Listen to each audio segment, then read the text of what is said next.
Olá a todos e a todas que nos acompanham em nosso canal de aula de Direito, em especial aqueles que acompanham as atualizações em Direito Penal. Em nossa última atualização, nós falamos da teoria da co-culpabilidade. Como prometemos, nós hoje estaremos falando um pouco sobre o ativismo judicial e o direito penal. Antes de iniciarmos, gostaria de pedir a todos que nos acompanham que façam sua inscrição em nosso canal, nos ajudem a melhorar o conteúdo do canal. Ficaria muito grato a todos aqueles que assim o fizessem.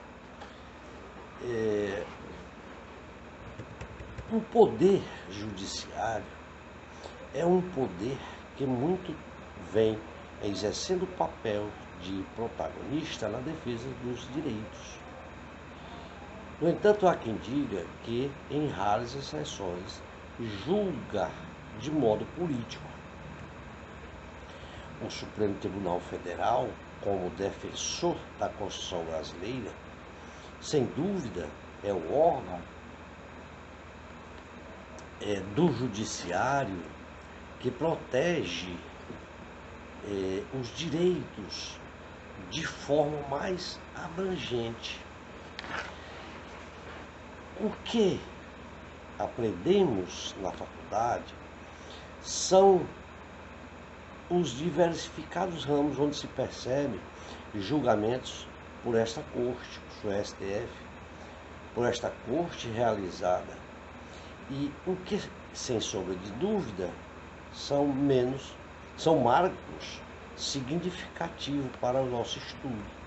O ativismo é considerado como uma doutrina ou argumento na priorização à prática efetiva de transformação da realidade em oposição e atividade puramente teórica por meio de ação ou especulação em militância. O que se observa na atualidade é que na atuação de ativismo do STF existe um interesse em detrimento do outro. O que devemos observar com profundidade, além das decisões, sejam elas acertadas ou não, seja pelo aspecto jurídico, seja pelo aspecto social ou ético, devemos observar especialmente se estão em conformidade com a teoria da ciência política, da Constituição, do Estado e do direito penal como um todo, considerando a atual situação do Brasil. No contexto político, claramente, o Brasil enfrenta uma crise grave, visto que observamos manifestações no sentido de pedir intervenção militar, de aversão ao comunismo, além de discursos de ódio baseados em ideologias políticas. Ao nos depararmos com notícias de corrupção praticadas por aqueles que prometem melhorar o país, é normal que se sinta uma revolta popular. O que se observa como mais grave é a crise de representatividade, em que os governantes não representam efetivamente aqueles que o elegeram para lhe representar. De forma que, dentro deste contexto, se debate a eficácia do poder legislativo, que é falho em criar leis que efetivamente acompanhem a evolução da sociedade. Também vemos a despreocupação e o espírito democrático de direito da própria população. Aos concorrentes de cargos eletivos, especialmente do poder legislativo. Ou seja, existe uma despreocupação e uma falta de espírito democrático ao elegerem os concorrentes a cargos eletivos. Os eleitos os eleitos, é parte da população. Significa dizer que se existe corrupção e ou desvio do erário público, em tese, quem o elegeu, no caso a população, também é corrupta, posto que um povo corrupto gera um político corrupto. Em regra, devemos observar o seguinte, abre aspas, o povo tem o governo que merece. O que vemos é a população se excluir totalmente da vida política, delegando responsabilidades a quem se diz salvador da pátria e recebendo voto de confiança, o que naturalmente não honra. Em nosso país, a população pensa apenas no privado, deixando o público esquecido. No entanto, o exercício dos direitos políticos de um país é visto como um encargo. O que se esquece é que quem cria o modo de agir de um país é determinado pela própria população, pelo próprio povo. As constituições são formadas pelos constituintes.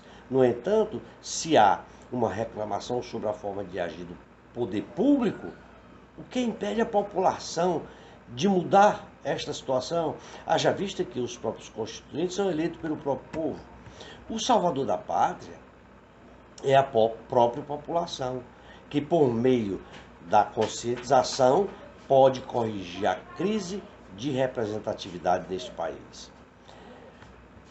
O fortalecimento do país, em tese, está na defesa da democracia constitucional, através do combate à corrupção e à fiscalização do sistema eleitoral. De modo que as propostas de mudança são sempre bem-vindas, tal como uma reforma política. Muito embora em nosso país, no Brasil, tal instrumento ele existe, mas de um modo muito tímido. Todos esses pontos podem ser debatidos a fim de melhorar, através de uma reforma política, através de melhorar a política brasileira.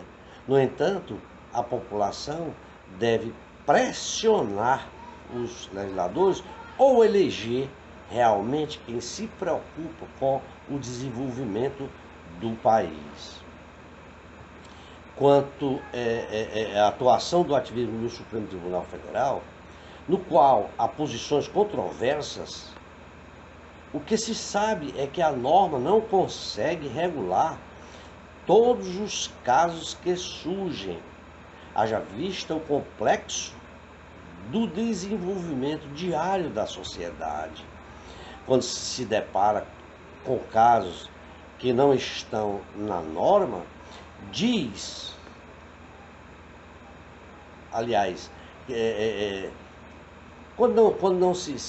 quando a gente se depara com um caso que não está na norma, o próprio juiz ele deve dar alguma resposta conforme preconiza lá no artigo 140 do CPC.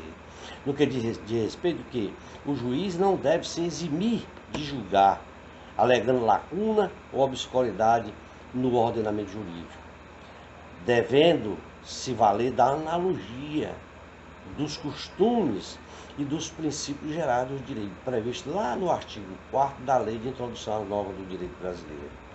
Já no processo penal, a lei expressa autoriza a utilização da interpretação extensiva, a analogia e o princípio geral do direito.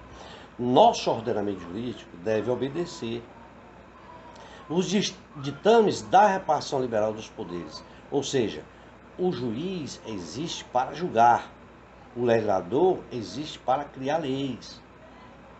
E o chefe do Poder Executivo existe para administrar as coisas públicas e executar as leis. Cada um possui suas atribuições, sendo vedado interferir na atuação um do outro.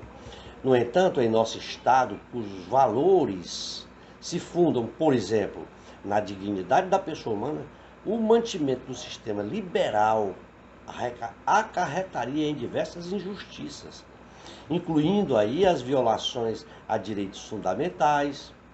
Haja vista que a legislação ela é insuficiente para atender todos os casos, segundo porque a lei que existe pode, ainda que culposamente, ser injusta ou contrária à Constituição. Tendo em vista, e a fim de atender à injustiça, como do caso concreto, o juiz acaba por não ter alternativa senão afastar a aplicação da lei ou interpretar a existência de forma a empregar significados que se aproximem da realidade social, integrando lacunas existentes, ainda mesmo assim, ainda que seja no direito penal. De forma que o ativismo jurídico brasileiro, ele faz com que a atuação do poder judiciário seja mais discricionário e habitual, gerando como efeito, segundo os autores, a debilidade do caráter normativo da Constituição e assim do regime democrático do direito pátrio. Podemos dizer que, longe da perfeição, o ativismo deve ser utilizado com extremo cuidado, pois é um instrumento que beira a desordem entre os poderes. Sendo assim, em vista o contexto brasileiro, é possível perceber que o ativismo judicial é necessário, mas não só no contexto penal, mas para assegurar os direitos fundamentais, o que parece estar ainda sendo ignorado por as pessoas que o criticam, por seus críticos, né? Vamos ficar por aqui, já se demanda quase 12 minutos de conversação. Espero ter contribuído com todos vocês e espero também contar com todos vocês em uma próxima atualização. Forte abraço. Em uma próxima atualização, nós prometemos estar falando da precariedade do sistema prisional brasileiro e seus impactos na ressocialização e reintegração dos detentos. Forte abraço e até lá.